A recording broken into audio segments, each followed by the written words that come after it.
which clothes even fit me. Come on and let me know. Should I cool it or should I blow?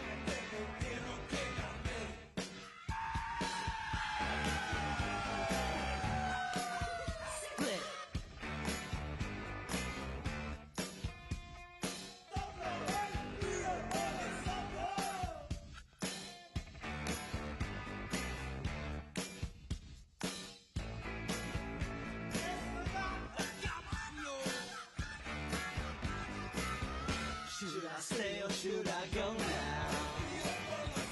Should I stay or should I go now? If I go there will be trouble, and if I stay it will be double. So you gotta let me know. Should I cool it or should I blow? Should I stay or should I go now?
My core if I kill any pain. Look what you done. I'm a motherfucking star boy. Look what you done. I'm a motherfucking star boy. Look what you done. I'm a motherfucking star boy.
Summertime is finally here. That old ballpark man is back in gear out on 49. Man, I can see the lights.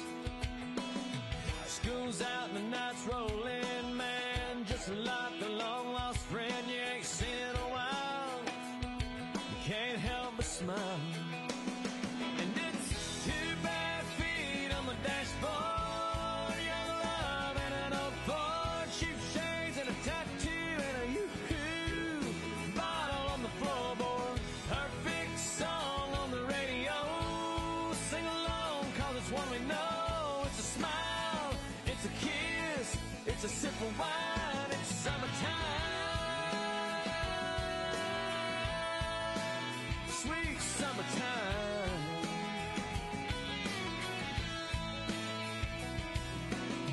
Temperature says 93 down at the deposit and guarantee, but that swimming hole, it's nice and cold. Bikini bottoms underneath, but the boys' hearts still skip a beat when them girls shimmy off them old cutoffs. And it's 2 bare feet on the dashboard. Young love and an old Ford. Cheap shades and a tattoo and a yoo-hoo bottle on the floorboard. Perfect song on the radio. Sing along, cause it's one we know. It's a smile, it's a kiss, it's a sip of wine. It's summertime, sweet summertime.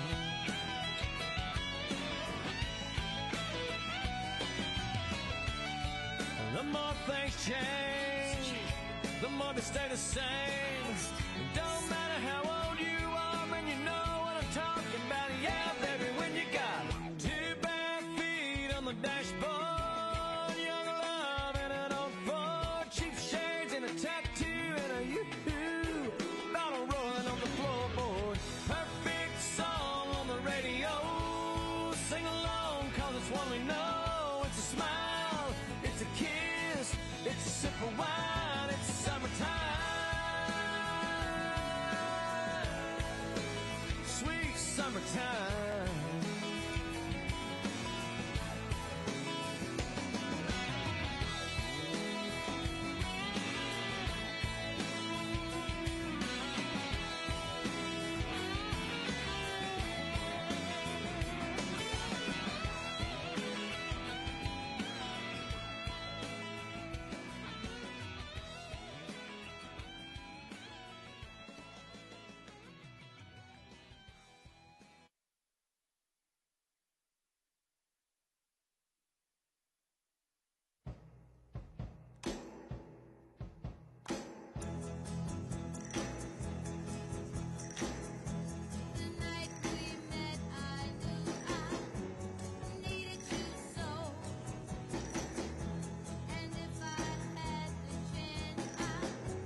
remember when I lost my mind.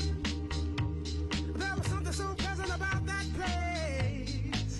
Even your emotions have an echo in so much space. And when you're out there without care, yeah, I was out of touch. But it wasn't because I didn't know enough. I just knew too much. Does that make me crazy? Does that make me crazy? Does that make me crazy? Possibly.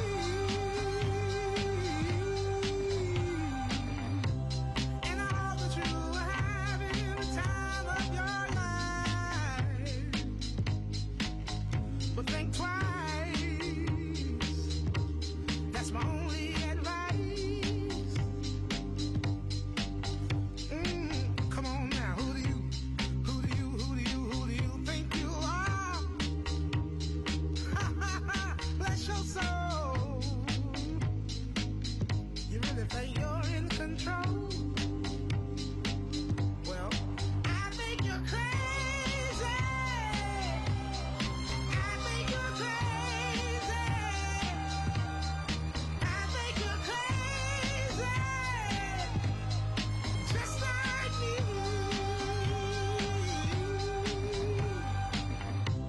My heroes had the heart to lose the lives I wanna live. And all I remember is thinking I wanna be like them. Ever since I was little, it looked like fun. If there's no coincidence, I've come. And I can die when I'm done. But maybe I'm crazy. Maybe you're crazy. Maybe we're crazy. Probably.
Ladies and gentlemen, please welcome to the stage vocal artist from that faithful day in Butler, Katrina Tedder, to sing our national anthem.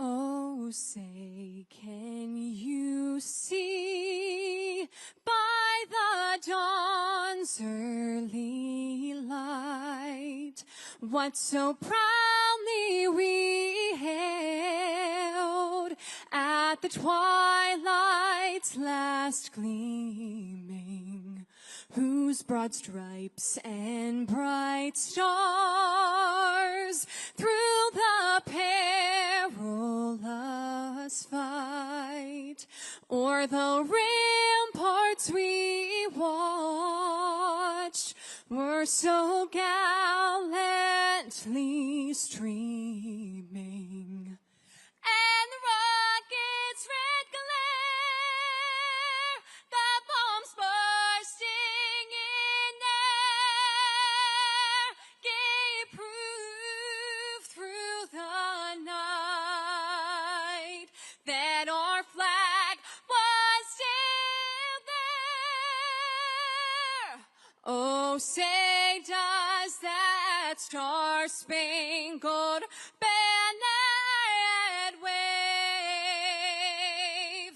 o'er the land of the free and the home of the brave.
to love you. You never need to doubt it. I'll make you so sure about it. God only knows what I'd be without you. If you should ever leave me, well, life will still go on, believe me. The world could show nothing to me. So what good would living do me? God only knows what I'd be without you.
can be the greatest, you can be the best. You can be the King Kong banging on your chest. You could beat the world, you could beat the war. You can talk to God, go banging on his door. You can throw your hands up, you can beat the clock. You can move a mountain, you can break rocks. You could be a master, don't wait for luck.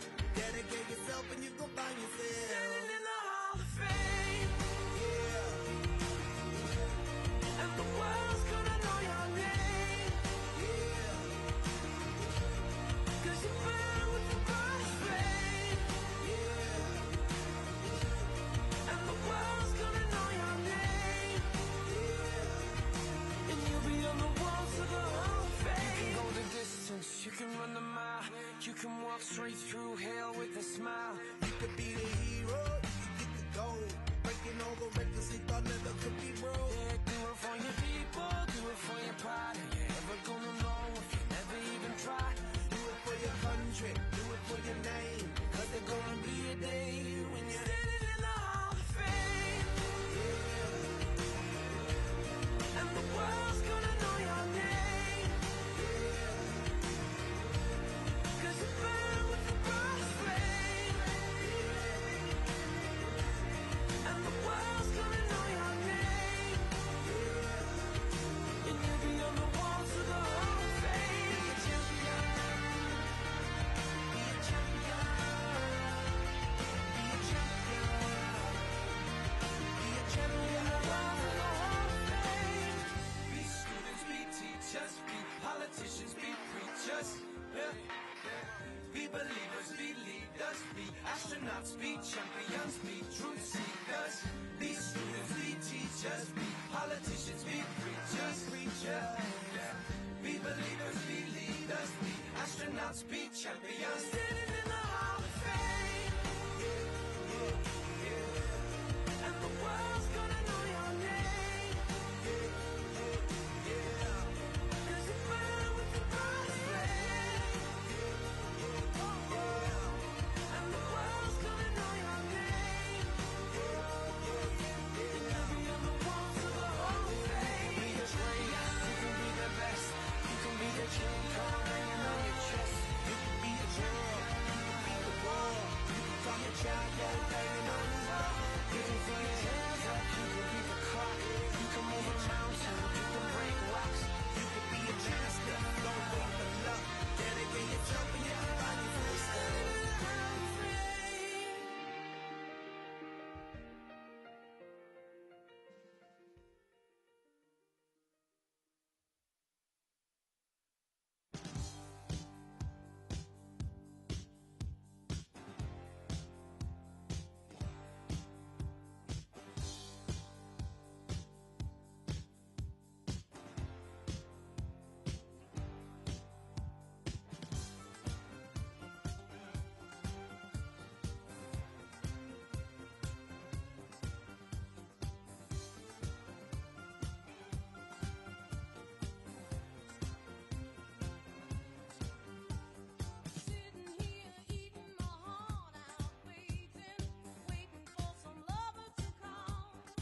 Ladies and gentlemen, please welcome the distinguished members of the Presidential Roundtable.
Ladies and gentlemen, please welcome United States Senator David McCormick and Mrs. Dina Powell McCormick. He's got the red, white, blue, blind high on the farm. Semper Fi tattooed on his left arm. Spent a little more in the store for a tag, and the back it says USA. He won't buy nothing that he can't fix. With WD-40 and a Craftsman wrench, he ain't prejudiced. He's just made in America.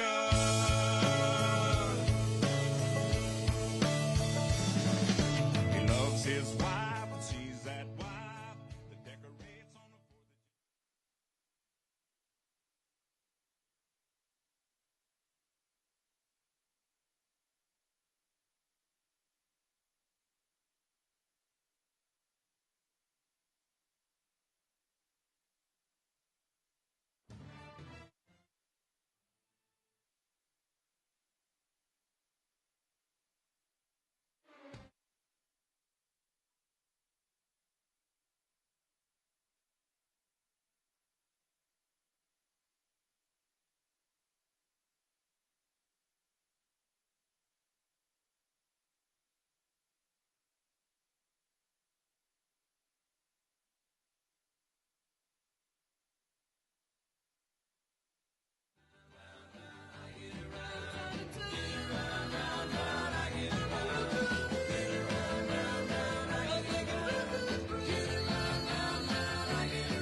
I'm getting bugged driving up and down the same old strip. I gotta find a new place where the kids are hip. My buddies and me, you're getting real well known. Yeah, the bad guys know us and they leave us alone. I get around, round, round, I get around. Get around, round, round, I get around. Get around, round, round, I get around. Get around, round, round, I get around. I get around.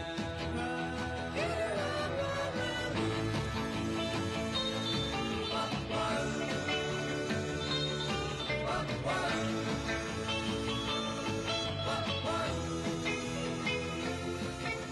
We always take my car 'cause it's never been beat, and we've never missed yet with the girls we meet. None of the guys go steady 'cause it wouldn't be right to leave your best girl home on a Saturday night. I get around, round, round, round, I get around. Get around, round, round, I get around. Get around, round, round, I get around. Get around, round, round, I get around. I get around. Round, round, get around. I get around. Yeah, get around, round, round, I get around. Get around, round, round, I get around. Get around, round, round, I get around. Get around, round, round, I get around. Get around, round, round, I get around.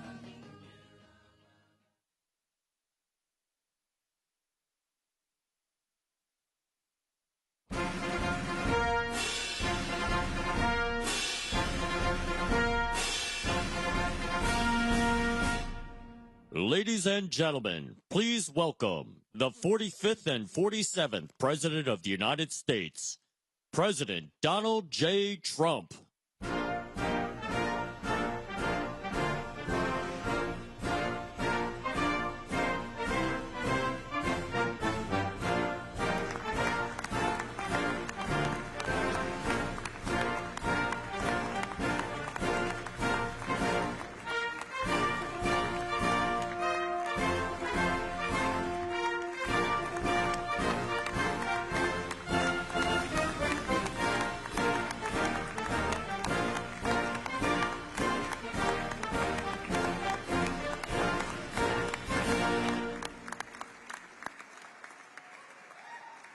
Thank you very much.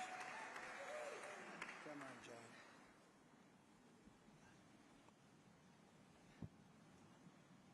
Well, good afternoon. Mr. President, welcome back to Pittsburgh. We're so glad to have you here. A year ago, almost to the day, I was with you at Butler, and I witnessed your strength and your courage on that day, and Dean and I are beyond grateful that you're here safely with us, and we are honored and thrilled to have you back in town the town we're proud to call home, at such an historic time for our great Commonwealth and for our nation. In your first term, you famously promised you were elected to represent the citizens of Pittsburgh, not Paris. And today you're once again making good on that promise. And what's happening here today is absolutely historic. Your visit and your leadership has catalyzed $90 billion of investment in energy and AI revolution in Pennsylvania. $90 billion.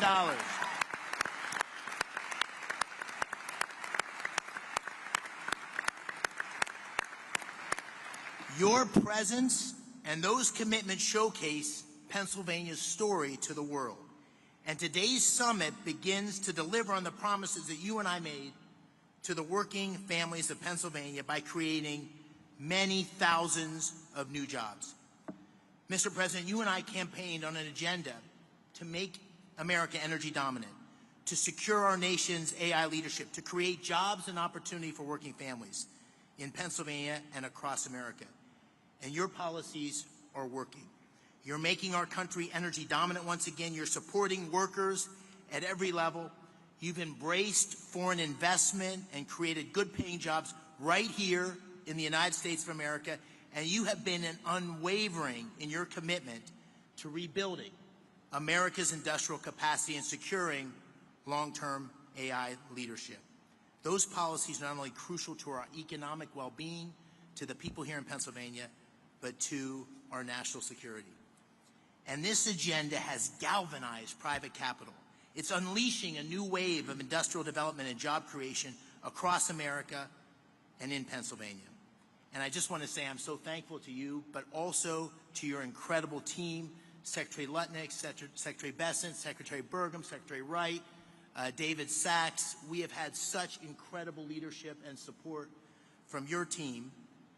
Before we talk about those commitments here, and what Pennsylvania workers, I know you want to say a few words. And so I'd like to say, ladies and gentlemen, it's my honor to introduce the 45th and the 47th President of the United States of America, Donald J. Trump. Thank you. Thank you. Thank you very much.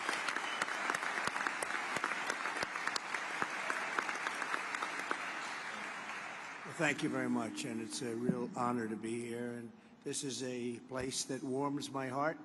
It's we did very well in this state, as you know, 3 times actually, and it's been a tremendous experience. I went to school here, I went to college here, and got to know it very well. And the people are the greatest people on earth, so it's a real honor to be here.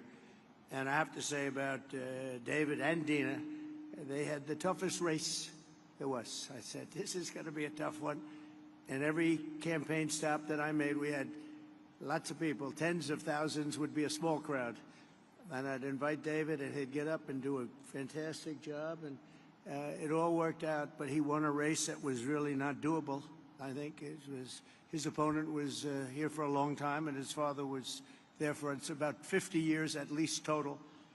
And those people aren't easy to beat, but you beat them. So I just want to congratulate you. That's amazing. And he wouldn't have done it without Dina, that I can tell you. We know Dina. Anybody that knows Dina knows exactly what I'm saying.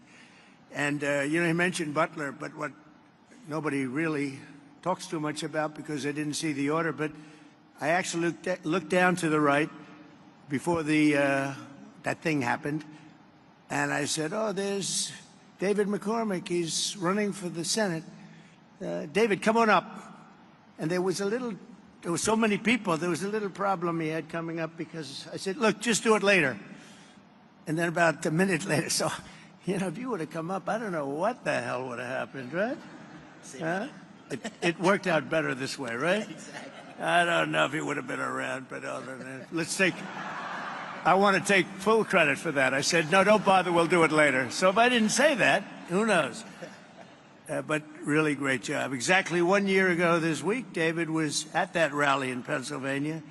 And 12 months later, look at what we have. We have a president. We have really, I mean, if you think about it, we had a country, and I just left the NATO leaders. I left the Middle East, the King of Saudi Arabia, Qatar, as you know, Emir, so great, and UAE. These are three great leaders. And then we just made a deal with NATO where they pay for everything, and we give them the ammunition and the missiles, and we give them whatever they want. We got to get that war stopped. It's so bad. But every leader said, no matter where, they all said the same thing to me. Some of them separately, but it's same words, just about. He said, it's amazing. 1 year ago, you had a dead country. We were dead. We didn't think you could ever come back. And now, today, you have the hottest country anywhere in the world. It's true. It's true. So, we're back in Pittsburgh to announce the largest package of investments in the history of the Commonwealth of Pennsylvania, and it's not even close. I don't imagine it's too close. I don't think second is too close. That's a big statement. This afternoon, 20 leading technology and energy companies are announcing more than $92 billion of investments in Pennsylvania. And if you want, we could probably get them up. Let's talk to them right now. But this is a really triumphant day for the people of the Commonwealth and for the United States of America. We're doing things that nobody ever thought possible. As of about a month and a half ago, when we came back from the Middle East, we came back with $5.1 trillion of investments from the three countries that I mentioned, and they're great people, great leaders of those countries. But we came back with many, many planes that they are going to build through Boeing.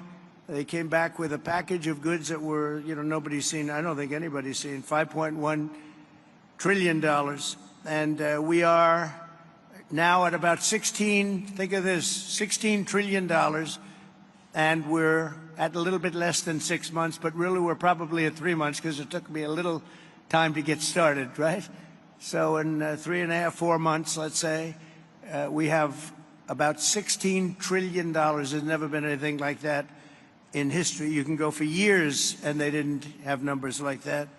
And if you look at the last administration, you had negative numbers. You didn't have positive numbers. You're going in the wrong direction. But we have the hottest country, and we're going to keep it that way. Today's commitments are ensuring that the future is going to be designed, built, and made right here in Pennsylvania and right here in Pittsburgh, and I have to say right here in the United States of America.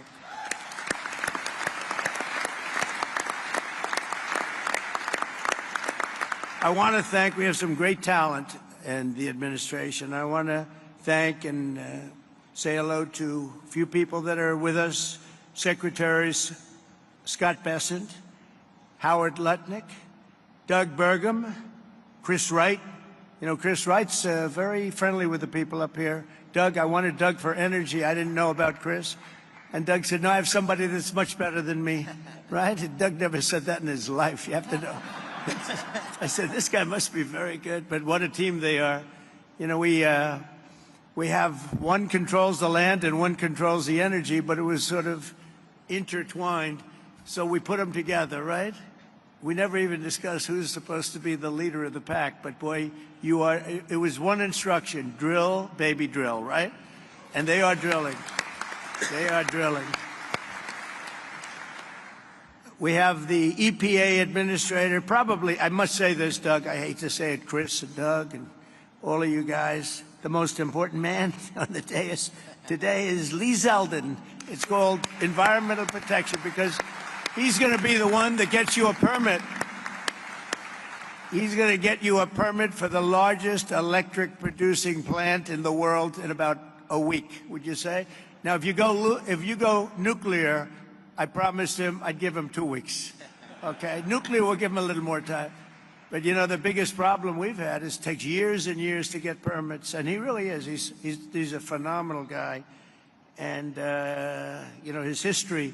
He's a great lawyer, great congressman, in a race that was, according to most, unwinnable. Almost won for governor, just missed it by a few points, and he's really fantastic. But he's essentially the Environmental Protection Agency, the top man, and he's got things rocking, and already they're building plants and they have their permits.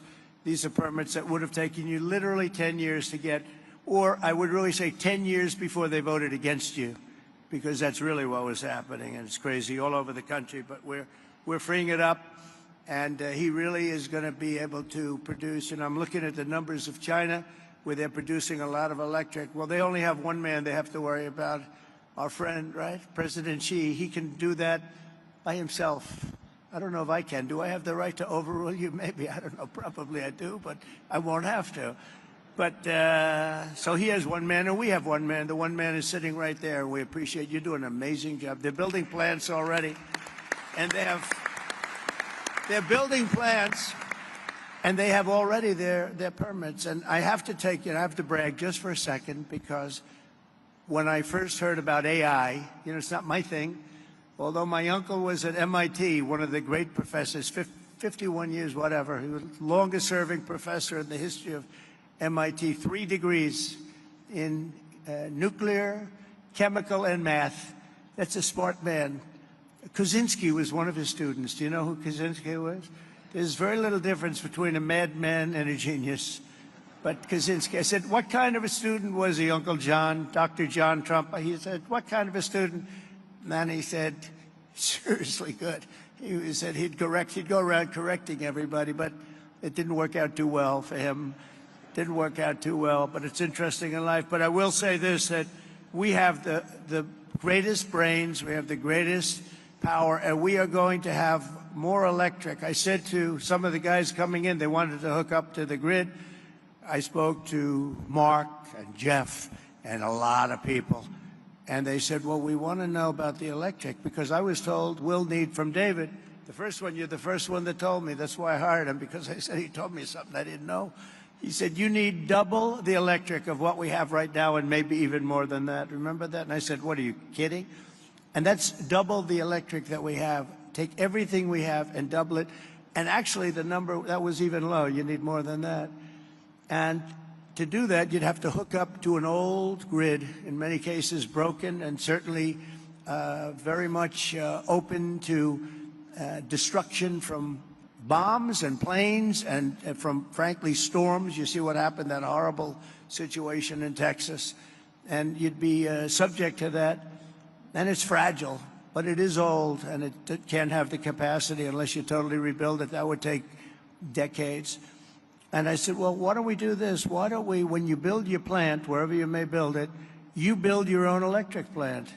And nobody took it seriously. They sort of looked like, I can't really take that seriously, because they didn't believe it was happening. So the smartest people, some of them on stage right now, were saying, huh. And then they'd say, well, how do we hook up to the grid? We want to hook up to... They didn't believe what I was saying. And I said, no, I'm really serious. I'm going to let you build, right, Lee? I'm going to let you build with your plant. You're going to build, we'll make you like a public utility. You're going to build your own Con Edison in New York. You're going to build your own electric factory, and you're going to make your own electricity.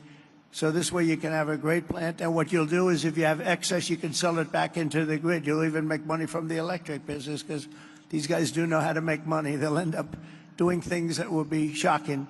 And you're going to make your own plant. So when I looked at the numbers before, I saw a board outside, and it showed how much electricity China's making. Well, we just started, but we're going to actually end up doing more than them, and it's going to be done privately, and you're going to own your own electric plants, and they'll be powered by maybe nuclear, maybe gas, maybe coal. You know, we brought coal back in. They won't be powered by wind, because it doesn't work. I hate to say, it just doesn't work. It's rather intermittent. You don't want it. It causes a lot of problems. But we have every form of fuel that you want to use for your plant. And you'll build a plant, you'll build your electric, and this way you have no excuses, because I didn't want to be the one that said, listen, we're trying to build that grid in 10 years from now, and you wouldn't be able to open. You're going to build it with your own plants. And so people heard that. They couldn't believe it, and finally now they believe it, because we have a couple that are already started, and they're building their electric plants along with their separate plant. And in fact, some of them are building the electric plant inside of their main building. So it's really exciting to see. But I was very proud of that, actually. White House AI czar David Sachs. David, thank you very much. Great job. David interviewed me on his podcast about, what's that now, 2 years ago or something in San Francisco, and I said, this guy's very smart. If I pull this sucker off, I'm going to probably hire him in some form. I got to get him in. But you've been doing great. Thank you, David, very much. Director of the Office of Science and Technology Policy, Michael Kratsios. Michael, thank you. Thank you, Michael. Thank you, Michael. Good job. They tell me you're doing great. Thank you very much. As well as State Senate President Pro Tem Kim Ward. Kim, thank you. Kim, good job. Kim's very happy right now. State Senate Majority Leader Joe Pittman. Joe, thank you. And State Senator Greg Rothman. Thank you very much, Greg. Thank you. I also want to recognize your great congressmen. These are friends. These are warriors. They just passed the great, big, beautiful. See, I add the word great. I like to say because the really was really supposed to be great, big, beautiful. They call it the big, beautiful. But I had great. They took the word great out. I was on a show called Deface the Nation or something like that. Ladies and gentlemen, Deface the Nation. And I said, I want a great, big, beautiful bill. And they named it that. And it really is. It was supposed to be 7 bills. Could have been 2 or 3, but it was supposed to be originally 7. I said, let's put them all together. And if you put them all together, there's going to be something for everybody. And that's what happened. And we got it passed. And Republicans did it. We didn't get one Democrat vote. Think of it. The biggest tax cut in history, and we didn't get a Democrat vote. And so many other things. No tax on tips. No tax on Social Security. No tax on overtime. But the biggest tax cut in the history of our country, you got that. Also, the biggest deduction, you know, you have a 10-year period. Last time we had a 1-year period. Now you have a 10-year period. And that's what made the first one. We had the most successful economy in the history of our country during my first term. And we passed a bill, but that bill, honestly, as good as it was nothing compared to this one. And the biggest thing and the biggest reason for the success was the deduction. And you're allowed to do it. And this time we're including structure, so you're able to deduct those big structures that you're building. So nobody thought that was even possible. But I want to introduce the people that did it. Dan Muser is here. Where's Dan? Dan, you... Oh, they're in Washington working on our next bill. Good. They shouldn't be here. Now I don't have to mention their names, you know. Although they're watching on television, I guarantee you. Oh, that's right. They're working on our next one, which is coming for a vote, I think, on Friday. Wow, I'm impressed. But JT, GT Thompson, Lloyd Schmucker, John Joyce, Mike Kelly, Scott Perry, Rob Bresnahan, all terrific people, and Guy Reschenthaler. These are great people. They're warriors. They fought with us. They voted with us. We only had 2 negative votes. I didn't invite those 2 guys to anything. We had a guy named Rand Paul Jr. He's known as Rand Paul Jr. in the House. He always votes no. We had somebody else. I did him a big favor, and I said, well, he's not going to, sir, I don't think so-and-so is going to vote. I won't mention his name. And I said, no, he's going to vote because I did him a very big, big favor, very personal favor, as big as you can get, having to do with death and life. But having to do, no, he's going to vote. Don't worry about it. Okay, sir, if you tell me, but I don't think we're going to get his vote. Don't worry about it, I said. I know what I'm talking about. Don't worry about it. And sure as hell, he voted against this. And I said another one down, another great move by Trump. Anyway, so much for favors. You know, it's welcome to the world of politics, right? Right, David? We know about that. But we're here today because we believe that America's destiny is to dominate every industry and be the first in every technology. And that includes being the world's #1 superpower in artificial intelligence. And we are way ahead of China, I have to say. We're way ahead of China, and the plants are starting up, the construction's starting up. And did you notice that 2 days ago they just announced that they had a budget surplus of $25 billion in this country? Right, Howard? They never saw anything like that. Everyone would say, where did that? That's been like decades, $25 billion, and that's peanuts compared to what it's. And it's good business practices. The tariffs are coming in by the hundreds of billions of dollars, and they're really at the infant stage right now. It's only on cars and steel, mostly, and the rest is starting to kick in. We just made a deal today, a big one with Indonesia, a great deal, and they've opened up Indonesia fully. You know, Indonesia really has great copper, very, very powerful copper, but they have a lot of things, and we have full access to Indonesia. we'll soon be announcing probably, I don't, you know, if we do, we do. If we don't, that's okay too. I don't mind, because I'm very happy with the letters that we send out that you'll be paying X%. I almost like it better if you want to know the truth.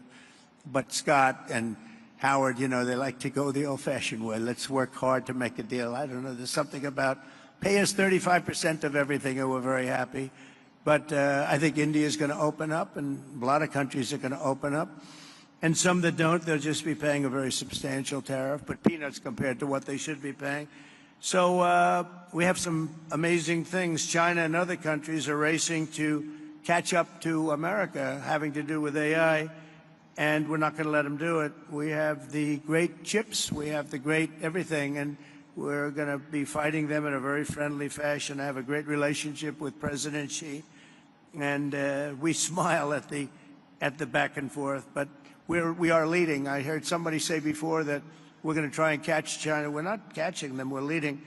And one of the advantages they have is they show the electric that they have it. They're opening up coal-fired plants all over the place, and we're entitled and allowed now to do that too. We took coal, it was taken out of the chain, and coal is actually a very, very powerful. I say you're not allowed to call it coal.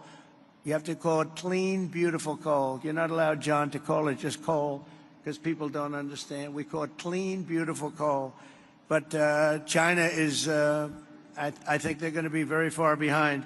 Mark my words, I think they're going to be very far, because we have a lot of places going up right now, and they're all going to be great. And they actually feed off each other. But remaining the world's leader in AI will require an enormous increase in the energy production, and that's taking place, and you're doing it yourself, and a massive build-out of physical infrastructure and the tremendous technology skill that Pennsylvania has. I mean, you have tremendous skill in this state. Today, the Commonwealth is reclaiming its industrial heritage and taking its place at the forefront of the AI technological revolution. And as I said before, it's an expression I used all during the campaign and screamed it out, "We'll drill, baby, drill." And people went crazy. We had big crowds, as you probably heard, biggest ever, biggest in history. The investments being announced this afternoon include more than $56 billion in new energy infrastructure and more than $36 billion in new data center projects. And a lot more than that are going to be announced in the coming weeks, not even months. I think we could say weeks, right, Howard? In the campaign, I promised that I would save the Homer City power plant 50 miles east of here that Joe Biden's Green New Scam forced to shut down. It's a Green New Scam, greatest scam in history, the greatest in history. Well, the auto pen, I think, is a bigger scam, if you want to know the truth. Actually, I do believe that. Today, we're pleased to report that a $15 billion investment from Knighthead Capital Management. Who's here from Knighthead? Well, I'm very impressed with that. $15 billion, that's pretty good. It's a great location, too. Wow, that's very impressive. Thank you very much. That's a big number, huh? It's a big number, and yet it's peanuts relative to what it would get. That's a good job. But the Homer City site is being resurrected as the largest natural gas-fired power plant ever to be built in North America. Is that right, huh? That's fantastic. As another example, Google will be investing billions and billions of dollars to revitalize two major hydropower facilities in Pennsylvania. Congratulations. Say hello to Sergey and Sundar. They've done a pretty good job at Google, I'll tell you. And they have their star right here, so congratulations. That's really fantastic. And under the last year of Biden, China added 11 times as much power generation capacity as did the United States. That's under Biden. That's not under Trump. That's under Sleepy Joe. Under the Trump administration, America's getting back in the game, and we're going to actually be doing more than they do, as I said. And on day one, I ended the Green New Scam. I also ended Joe Biden's war on clean, beautiful Pennsylvania coal. Totally ended. Coal has equal, if not greater, status. It's a very powerful.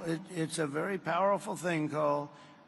China, it's sort of interesting. China makes windmills, but how many wind farms do you see in China? I haven't seen any lately.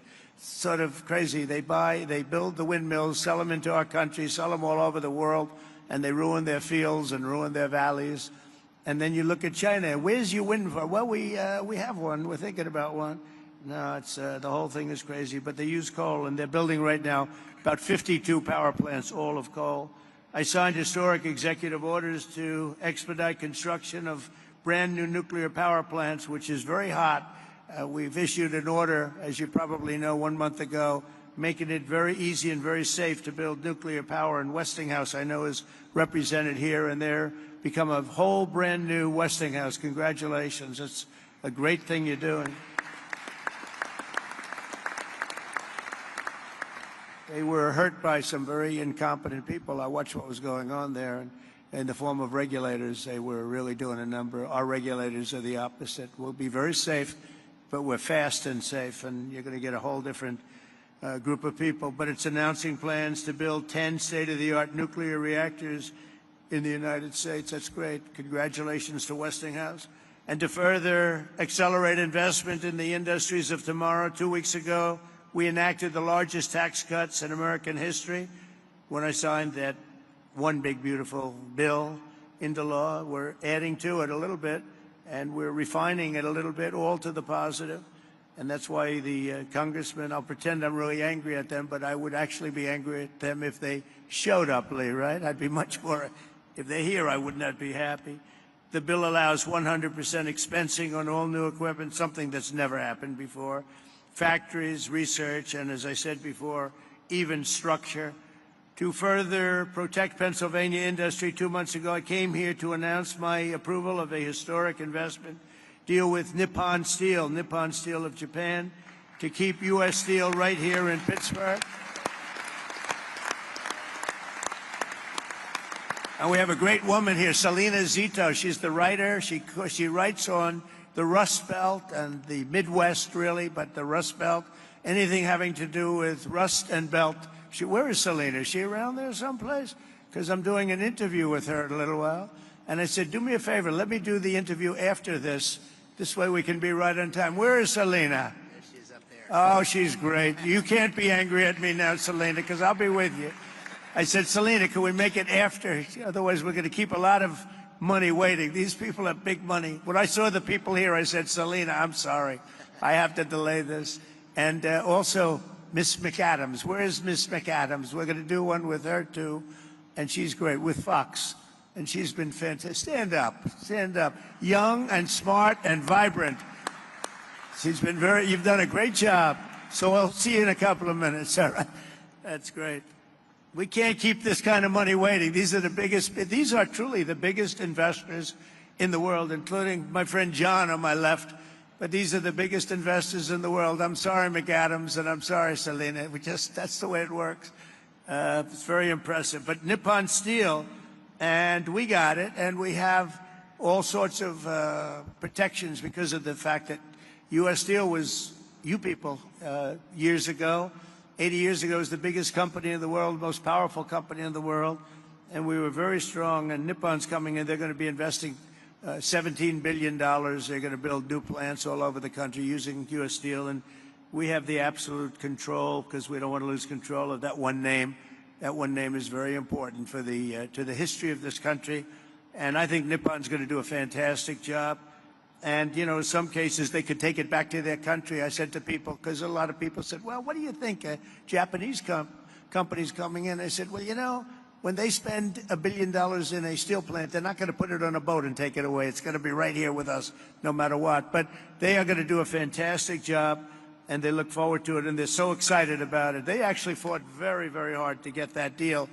And I think when you look at the countless jobs at the Mon Valley Works in western Pennsylvania, we have something that's going to be really incredible. And we did keep a golden share. You know who has the golden share? I do. I have the golden. Does everybody know what a golden share? A lot of these people from the Middle East, they don't have to worry about golden shares. But we have a golden share, but Nippon's going to do a fantastic job. With that historic announcement and the new commitments being made today, we're building a future where American workers will forge the steel, produce the energy, build the factories, and really run a country like, I believe, like this country has never been run before. I think we have a true golden age for America.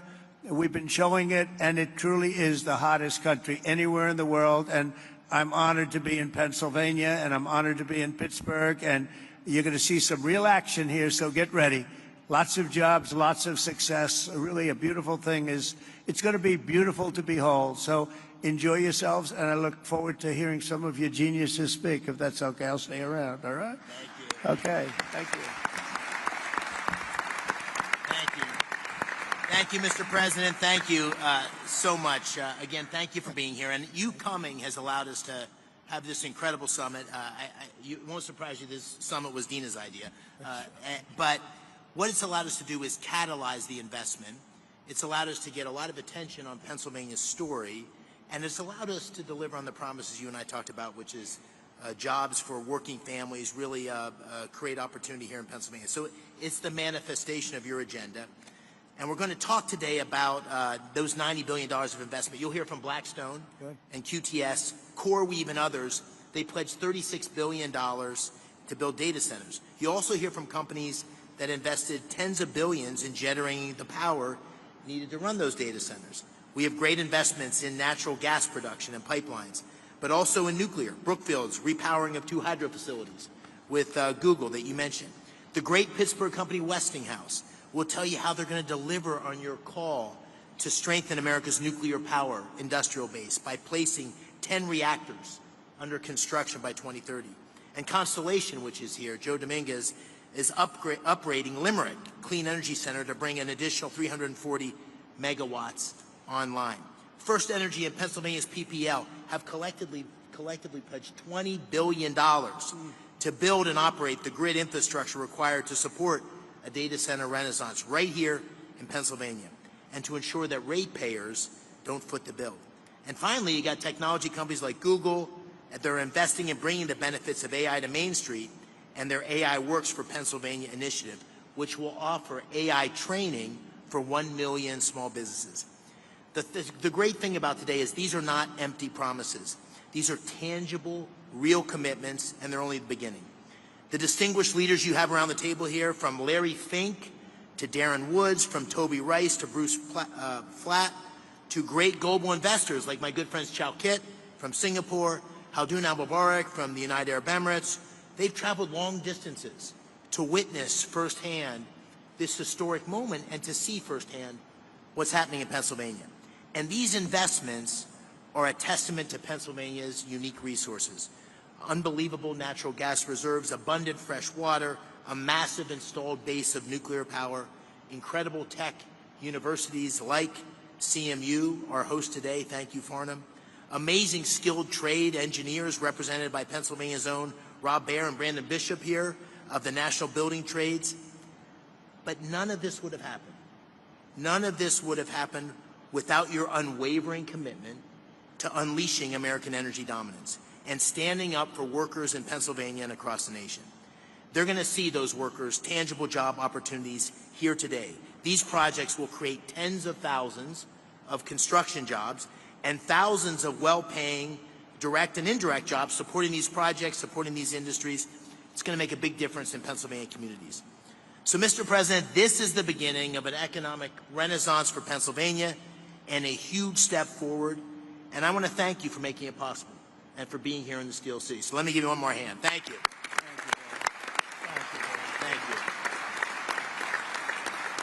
So with that, if it's all right with you, Mr. President, I'm going to call on a handful of the people here and let them tell you a little bit about what they're thinking and why they're investing. I'll start with, to your left, John Gray, President and COO of Blackstone, $25 billion in data center and energy infrastructure in Northeast PA.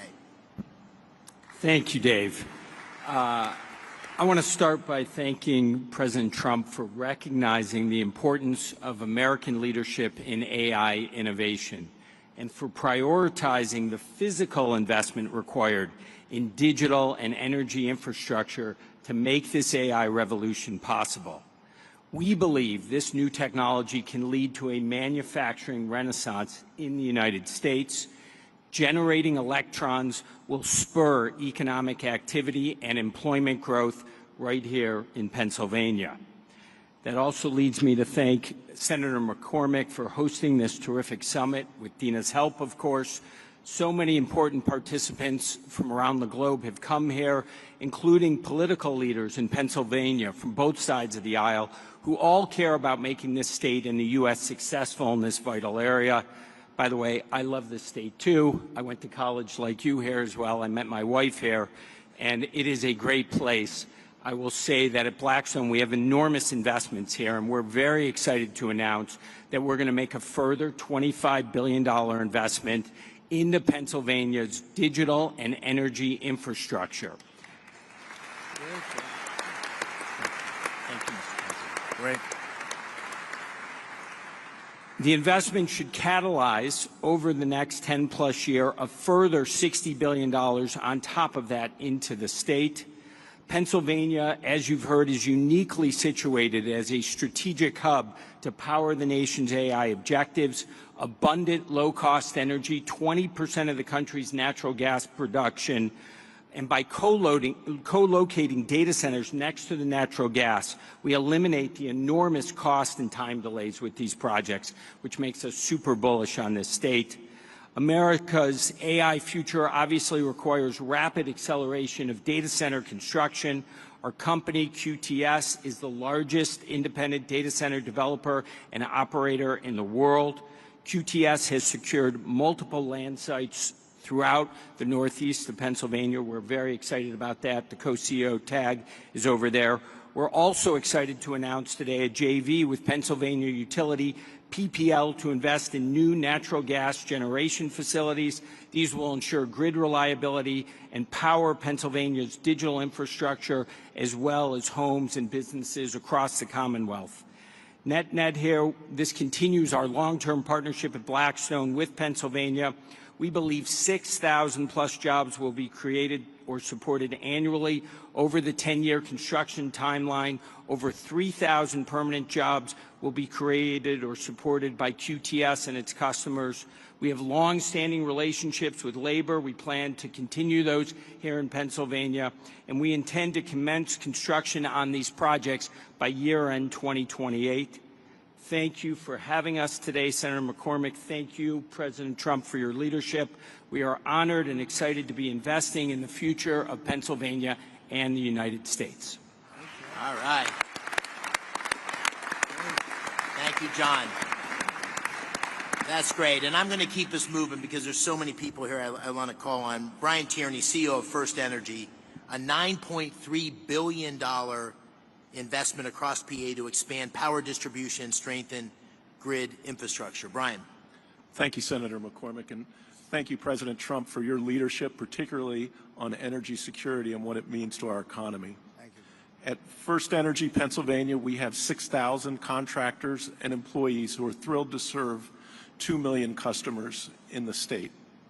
We are planning $15 billion of investment between now and the end of your term in the distribution grid and the transmission grid to enable things like artificial intelligence development, shale gas development, and any other form of economic and technological development that there is. We have partnered with the unions, the IBEW and the UWUA. We have a journeyman lineman hiring program, and we have an apprenticeship program that will create not just jobs, but long-term good-paying careers for the people of the Commonwealth. We're thrilled to be making this investment in the grid and infrastructure in the Commonwealth and look forward to working with those around the table to make it happen in the years to come. Thank you. Thank you, Brian. Thank you, Brian. All right. Dan Summer, you know, a Pittsburgh iconic name, Westinghouse, $6 billion. This ties directly to the executive order and your commitment to nuclear power. $6 billion investment to deliver 10 new large nuclear reactors by 2030, consistent with your executive order. And we're so excited about it here. Dan, take it away. Senator McCormick, thank you. President Trump, you've led on nuclear energy in this country, and you've reinvigorated our industry with the vision that you've set forth in your executive orders. Our industry is reinvigorated. We're ready to mobilize. Westinghouse today is the world's leader in nuclear technology. Over 50% of the reactors that operate in the world use Westinghouse technology, and today, we as a company service over 60% of the world's operating nuclear fleet right here from our headquarters in the Pittsburgh region, actually Butler County, as well as sites around the country and around the world. What we're happy to share today is we've taken the call to action under your executive order to partner with companies across our industry to mobilize a plan to deliver 10 AP1000 reactors in the U.S. with construction to begin by 2030. This is not only critical to achieve your goals with respect to energy dominance and winning the AI race, but it's a driver of massive economic benefit across our country. When we deploy a fleet aligned to your vision, we'll drive $75 billion of economic value across the United States, with $6 billion of value here in Pennsylvania. It's also a jobs machine. Implementing your vision will create or sustain over 55,000 jobs across the country and over 15,000 jobs here in the Commonwealth alone. And these are great jobs across manufacturing, engineering, and construction. And beyond that, we're happy to announce today a strategic collaboration with Google to leverage Google's expertise in AI and AI solutions, along with Westinghouse's AI technology and 75 years of OEM nuclear engineering and construction data to build an AI machine that helps us rethink how to do nuclear construction in this country and honor your commitment and your expectations for us to, when we deliver nuclear, we'll do it on budget and on cost. Mr. President, thank you for your leadership. Thank you for your vision. Westinghouse and our industry are ready to deliver. Thank you. Thanks, Dan. You almost gave the introduction for my good friend Ruth Peratt. Ruth, thank you for being here. And Google is doing a number of things, partnering with Brookfield, which Bruce Flatt is here. Great partnership. We're lucky to have them both engaged in Pennsylvania. Bruce is also the majority owner of Westinghouse. Brookfield's a majority owner of Westinghouse, and also an incredible effort to train 1 million small businesses in AI. So Ruth, please tell us what you're doing in Pennsylvania, and thank you. Thank you, Mr. President. Thank you so much for your leadership, for your clear and urgent direction that our nation invests in AI, in the infrastructure, technology, and energy needed to unlock the extraordinary capabilities and really enable America to continue to lead. And Senator McCormick and Dina, thank you for this extraordinary convening. It really has delivered the energy, no pun intended, that we were striving to achieve here. On behalf of Google, I'm very pleased to be here in Pittsburgh to announce that Google is investing more than $25 billion in data centers and AI infrastructure across the states in this critical PJM region over the next 2 years. And to support the investment, we're investing in 3 additional ways and focused on them. First, Mr. President, to support your mandate for energy abundance, we're investing in hydro, as you referenced. It is a $3 billion 20-year agreement with Brookfield Energy to modernize 2 hydropower facilities in Lancaster County. Second, we've already heard about the importance of the grid. The Department of Energy has estimated that there is up to 100 gigawatts of additional capacity in America's grid infrastructure if we collectively work to unlock it. So at Google, 2 things. We're applying advanced technology to ensure that we're most efficiently using power from the grid, and we're also working on ways that AI can help to identify and deploy capacity more efficiently. I think what's really exciting also is we're focused on jobs. There are 2 parts of the focus on jobs. One is really training to support the jobs to modernize the grid. There is an acute need for electrical workers in this country. It's estimated in the 100,000 plus. Last month, Google made a grant to the Electrical Training Alliance to equip more than 100,000 electrical workers with the skills that they need and train 30,000 new apprentices by 2030. Today, we are expanding that grant to increase the projected pipeline of new electricians in Pennsylvania by 64%. Third, we think it is critical, as Senator McCormick said, to build a fair America, an America where everyone has the opportunity for jobs of the future. And to ensure that we can do that today, starting in Pennsylvania, we're really proud to announce AI Works for America. And through partnerships with leading employers, universities, skilled trades, and manufacturers, we're going to help train American workers and students by teaching them essential AI skills. And as part of this, I'm very proud that Google will be offering free AI training to every small business in the Commonwealth of Pennsylvania.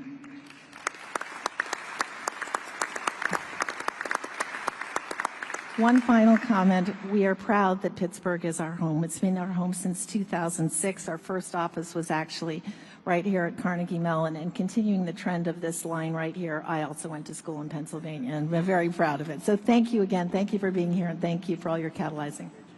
Thanks, Ruth. That's what we like to hear. I want to call on just briefly Mike Intrator. Mike, I want to take note of this for all you CEOs. Mike is the CEO of CoreWeave, which made a big announcement today, $6 billion investment in Pennsylvania, and his stock went way up. So all you CEOs, just take notice. Investing in Pennsylvania is good for your stock price. Mike, please tell us about this project. It's very exciting. Thank you very much, Mr. President, Senator McCormick. And yes, you're correct. The market responded well to our announcement of investing $6 billion into a Lancaster, Pennsylvania data center. It's a data center that we will be able to host some of the most advanced, state-of-the-art computing infrastructure that the country needs in order to maintain its position as the leader in artificial intelligence. The data center will drive 600 jobs for across the trades as we construct the site, and then another 175 jobs of permanent employment. We're extremely excited about the role that this data center is going to play in our plans to be able to support not just the Commonwealth of Pennsylvania, but the broader Mid-Atlantic region for us. And you know, your support has been incredible across the energy space that's required to deliver clean, reliable power, as well as your support for artificial intelligence at large. Thank you very much. We appreciate your support. Thank you, Mike. Mr. President, what you hear over and over again are these incredible job creation, but we need workers to be able to fulfill these jobs. And I see my friend Barry in the audience, and we've talked a lot about the need for construction workers. There he is. There's Barry. We have Brandon Bishop with us today from the National Building Trades. And, you know, I was with a bunch of guys from the building trades a couple weeks ago, and they were saying, you know, we don't want to do the apprenticeship program until we're sure about the work. And I said, double, triple, quadruple the programs, right? We got to have skilled workers who can meet the needs. We got a tsunami of opportunity coming for Pennsylvania. And so maybe you could take a minute, Brandon, on that. Thank you for being here. Thank you, Senator McCormick. Mr. President, it's an honor to be here today representing North America's building trades unions and our 3 million members, especially the thousands of highly skilled workers across Pennsylvania who are ready to deliver on all of the historic investments being announced here today. All the projects discussed here today aren't just about energy and innovation, they're about job creation. And all of us in the building trades stand ready to deliver. If you want the highest quality, most productive, long-term labor certainty, partner with us from day one. Don't just build with us, stay with us and maintain it for decades. And when you partner with the building trades, you get results. Productivity is 14% higher, projects cost 4% less on average, they're 40% less likely to face labor shortages, and labor turnover is cut by 2/3. We are the solution to the workforce challenge.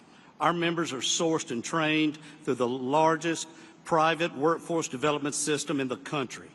Over 16,000 world-class training centers, including many right here in the Commonwealth of Pennsylvania. These centers train hundreds of thousands of men and women through our gold standard registered apprenticeship programs. No taxpayer dollars required. And they don't just lead to jobs. They launch lifelong, middle-class careers with family-sustaining wages, health care, and retirement. So if you're investing in Pennsylvania, let's talk, let's plan, let's partner. Because there is no workforce more prepared to build the future and no investment more certain than when you build with us. That's what we do. We build, we maintain, and deliver, all while doing it the best way, safely, on time, on budget, and with the highest quality. Thank you. Thanks, Brandon. I appreciate it. Thank you.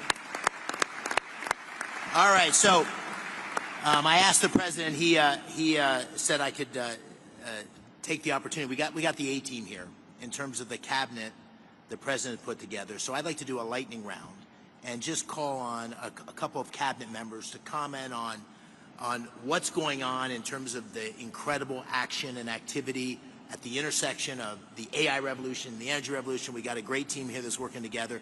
So let me just work my way around the table. Mr. Treasury Secretary Scott Bessent, and then I'll turn to you, Howard, and then you, Chris, and then you, Doug. And Director Zeldin, I'm sorry I didn't mention you before, but I'm so glad you're here. You're doing great things for our country. Thank you. Thank you, Senator. I want to thank President Trump for his leadership. The President's laid the foundation for a golden age economy, and it comes just in time to begin America's 250th anniversary celebration. 3 industries will define the future: manufacturing, energy, and technology. Not coincidentally, Pennsylvania is at the forefront of all 3. For more than 2 centuries, the Commonwealth has been the keystone at the top of the American arch, and politically, economically, and technology has played an indispensable role and will continue to do so under President Trump and Senator McCormick's leadership. The Rust Belt is no more. It's a thing of the past. The factories that industrialized America, won World War II, and built our modern infrastructure are firing up again, and new factories are coming online.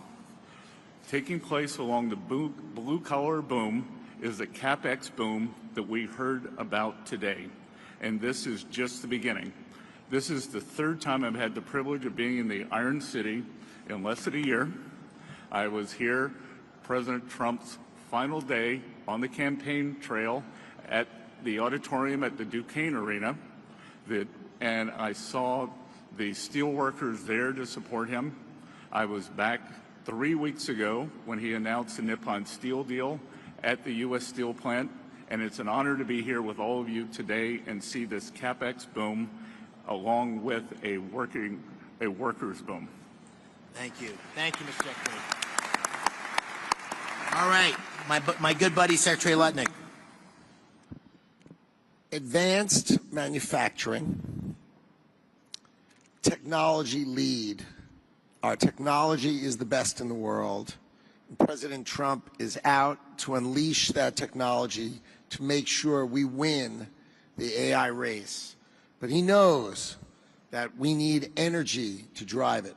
And that's why he campaigned on drill, baby, drill, because we need energy. We need it across the nation, and we need it in Pennsylvania, which has got amazing natural gas resources, incredible.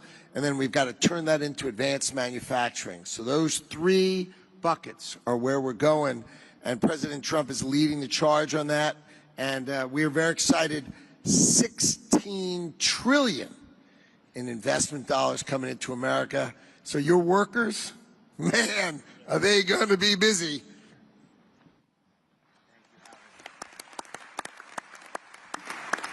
Secretary Wright, let me turn to you, and then Secretary Burgum.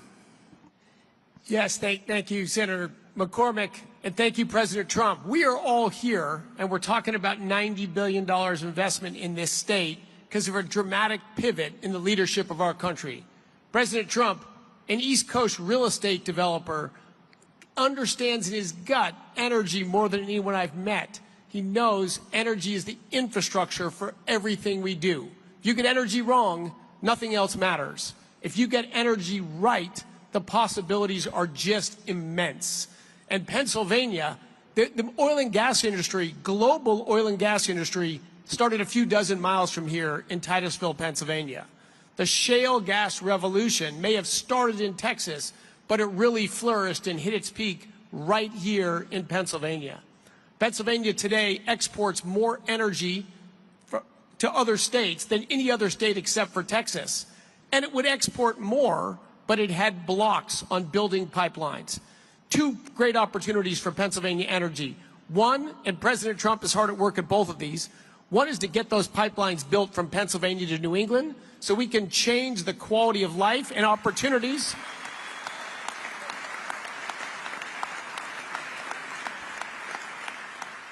People in New England have a lower quality of life than they deserve for bad political decisions that can be changed. And number two, the opposition to building pipelines out of Pennsylvania doesn't stop the production of gas in Pennsylvania. Pennsylvania natural gas production could ramp up tremendously fast, and Pennsylvania could lead the world in AI and reshoring manufacturing. Secretary Burgum. Thank you. Thank you, Dave and Dina. President Trump, it's such an honor to work for you. Your vision of energy dominance is the foundation of this golden age for America is coming true. And it's just common sense. You've called this the party of common sense, but it's when we talk about cutting taxes like never before, cutting regulations, speeding permitting, we're the hottest country in the world because of the policy changes that are drawing all that capital to come here. And now we combine this with the incredible natural resources that we have. You understand better than anyone that the balance sheet of America is the biggest balance sheet in the world, the natural resources that we have. And by unleashing energy, you know that that's what's lowered inflation. It's bringing prosperity at home, but it's also bringing peace abroad. You identified that there was a couple of threats to our country. One was Iran having a nuclear weapon. The other was losing the AI arms race to China. You took care of one of those a few weeks ago. You're helping to take care of the other one here. And I just want to say again that your understanding of what needs to be done, your understanding that we need more power, because a kilowatt of electricity today is worth more than it ever has been in human history, because we can take Pennsylvania natural resources like gas, turn it to electricity, turn it to intelligence, and that intelligence lifts every single industry, not just one industry, not the company that owns the data center. It lifts everybody that uses it. This is going to be the biggest change in human productivity in history, and the U.S. is going to lead thanks to your vision. Thank you. Listen, I want to just close by saying what an extraordinary group of people here today. Thank you all for coming. There's just people you could talk for days just listening to the people around this table. So thank you for being here. Thank you for your commitment and investment in Pennsylvania. Thank you all you in the audience. The Pittsburgh Post-Gazette ran an article last week, and it said in the first line or two, not since the days of Andrew Carnegie has so much economic power been gathered in one room in Pittsburgh. And I really believe, Mr. President, based on you being here, we're going to look back on this day and say that this was a real seminal moment in the history of our Commonwealth, and maybe even in the history of our country, because not only of you being here, but all the policies that are leading us in this direction and the leadership you're showing. So I want to thank you on behalf of Dean and me. Thank you on behalf of Pittsburgh and Pennsylvania. We're grateful for your leadership, and thank you for being here today.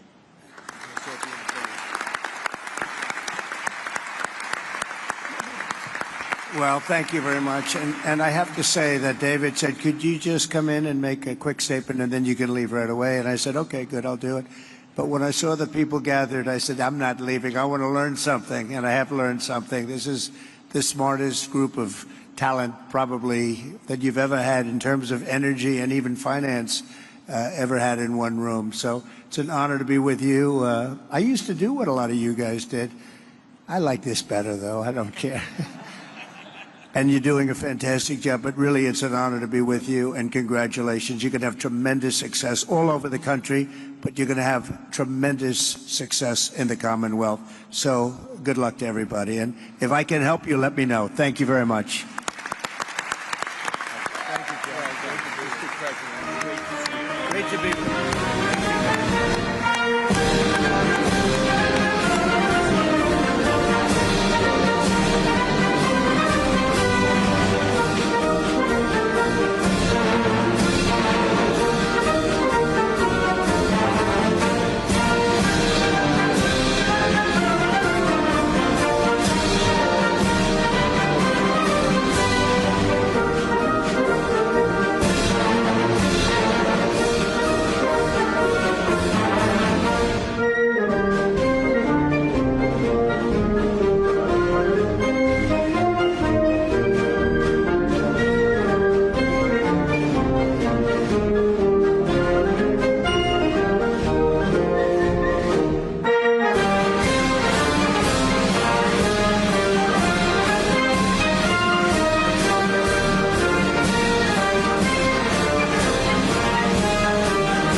Only in America, where we dream as big as we want to.